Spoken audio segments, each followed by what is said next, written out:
and his murderous regime are at their weakest point since 1979. Their economy is in shambles, their military has been degraded, there are people in the streets, Iranian people in the streets demanding an end to oppression. All these forces are coming together. We must meet the moment. If this regime falls in the coming weeks or months, two things will attribute to it. October the 7th. And without October 7th, I do not believe this regime would be as weak as it is today. What happened on October 7th was horrible, it was horrific, and it will be part of the people of Israel's history as long as they're the people of Israel. But your determination out of the ashes of October 7th to give new meaning to never again, to go on the offensive to weaken the Iranian regime and their proxies, is paying dividends. The response of Israel after October 7th to make sure never again was credible has led to the weakest regime in Iran since 1979.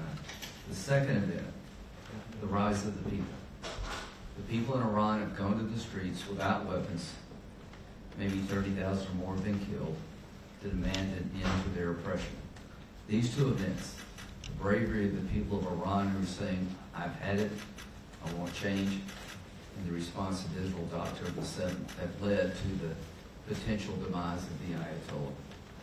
I can't think of a more satisfying event for me personally than see the good people of Iran to be able to get their country back, to live in a place where they didn't have to worry about their daughter being murdered because she didn't wear the headscarf right on a bus, being able to be part of the world, not isolated from the world, being able to embrace the light and not be overshadowed by the darkness.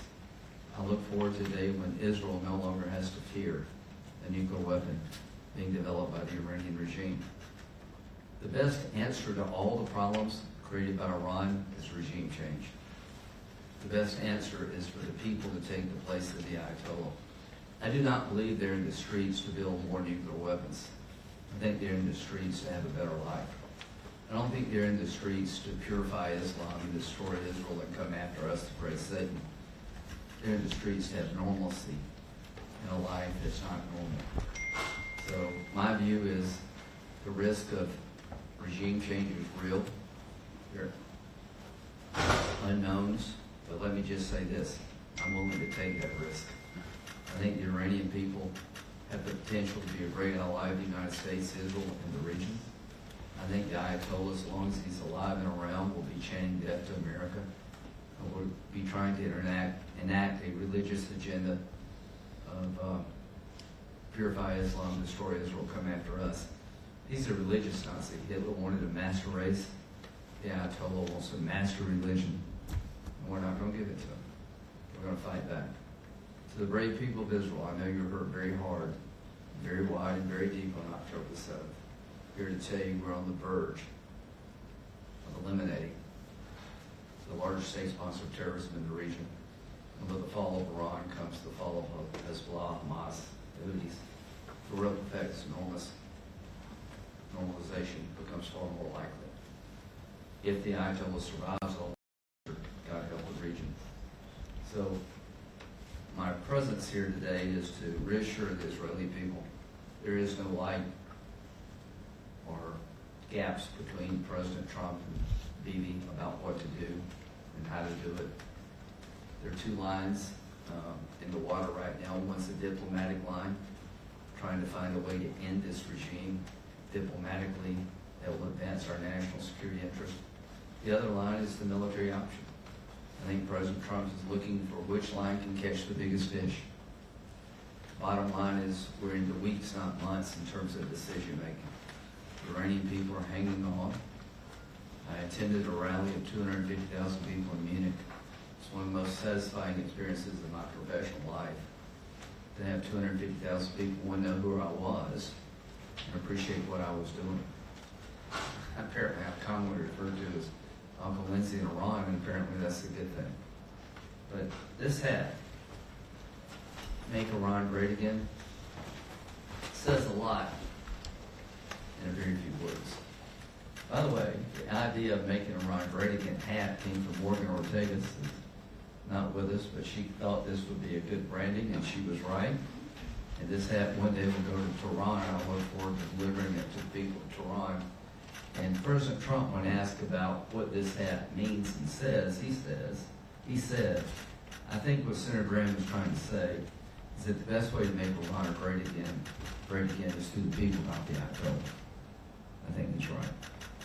So my hope is that in the coming weeks, if we can't find a diplomatic solution, that we engage in a great endeavor, supporting the people of Iran, demanding their freedom and the end of their oppression. We have military capabilities second to none. There is no more clever nation on the planet than Israel. There's no more powerful nation on the planet than the United States. As to the Iranian regime, you're weak because of your ideas. You're weak because of the way you treated your people. You're weak because you're evil. Eventually, good will replace evil in Iran. To those who may participate in this endeavor, God bless you. God keep you safe, if that day does come. Could our soldiers be hit in the region? Absolutely they could. Can Iran respond if we have an all-out attack? Absolutely they can. I think the risk associated with that is far less than the risk associated with blinking and pulling the plug and not helping the people as you promised. We told them to go back in the street, keep protesting, help us on the way. We have to be good to our word. So this trip is a special trip for me. It's putting a fine point on something I've been working on for over 2 years. I leave from here to go to the United Arab Emirates. Bibi wanted me to tell the press that he's amazed by the level of cooperation and the significance of the partnership of the United Arab Emirates with Israel. That NBC has done everything asked and then some. That they've been a stalwart partner, a reliable partner under difficult circumstances. And I want to go there tomorrow and acknowledge NBC's leadership and suggest that America improved its capability to defend the United Arab Emirates and the region. I will then go to Saudi Arabia. I believe that the Crown Prince still has the same vision for the region he did before October 7th. But October 7th has taken its toll. And at the end of the day, if the regime is still standing after all this bluster, October 7th was a strategic win for Iran and radical Islam. If the regime falls as a result of the pressure put on the regime by Israel and the United States after October 7th, combined with the uprising of the people demanding a better life, then that would be the biggest change in the Mideast in 1,000 years. I am leaving here confident of the capability of the United States and Israel, if called upon, to deliver a decisive blow to the Iranian regime. I am hopeful that diplomacy may prevail yet. Either way, our date with history, our date with a new destiny for the Mideast is upon us. Good evening, Mr. Senator Anabarsky, my newspaper. I have two questions, please. After your meeting with Prime Minister Netanyahu, are United States and Israel fully aligned on the next steps regarding Iran? Yes. One more question. Yes. President Trump said he's giving the talk 1 month. When the month ends, if there is no full agreement, should the United States shift to military pressure? President Trump is very good at making sure people don't play him by giving them deadlines. He did that with Hamas, did that with Iran. I think we may see that now again with Iran. Bottom line is, I don't mind diplomacy as long as it's done in a way to get the outcome you want. I know President Trump is allowing his diplomatic team to keep engaging, which I support. But he also has on the table another option. The Gerald Ford is steaming this way. I don't think they're just going for better weather. So time will tell what happens. President Trump has done a masterful job, I think, of weakening the regime without getting us, the United States, further entangled in bigger wars. Israel's done an incredible job after October 7th to give new meaning to the term never again by going after the enemies of Israel wherever they reside in the most clever way and, quite frankly, sometimes the most brutal way. That's what it takes to survive in this region. Yes, Senator Graham, hello and thank you. These are from Alex. Two questions as well. One on Gaza, please. We hear that the United States tends to take a step-by-step approach towards the disarmament of Hamas. Can you confirm that and how? I don't know. I know that the president has told me, President Trump, that if they don't disarm soon, then they're playing a game. So I don't know if we put Hamas on a time limit, time clock. I wish we would. Disarm or else in X amount of days. That seems to be the best way to get results around here. Do I think Hamas will disarm without being made to do so? No. Do I think there's a regional force in the region that can come in and disarm Hamas against their wishes? No. I think it's either going to take pressure to get Hamas to disarm from the region, or Israel's going to have to go back in and wipe them out. The sooner we get an answer to those questions, the better. I don't see how you develop Gaza in a real meaningful way if you still have elements of Hamas armed within the area. You know, it's hard to sell a condo for, say, $3 million with a good ocean view if right down the road there's a neighborhood controlled by Hamas. That's not an investment I would want to make. And the second question, if I may, the West Bank.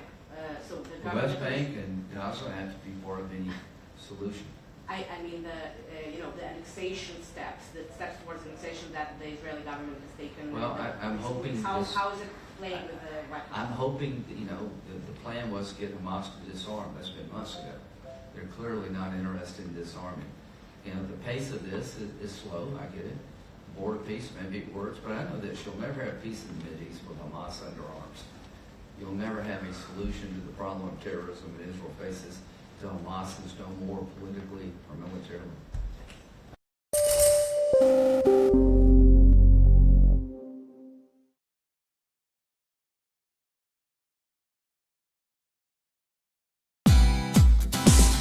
Hey, thank you for watching this on CNBC TV 18. Hope you liked it.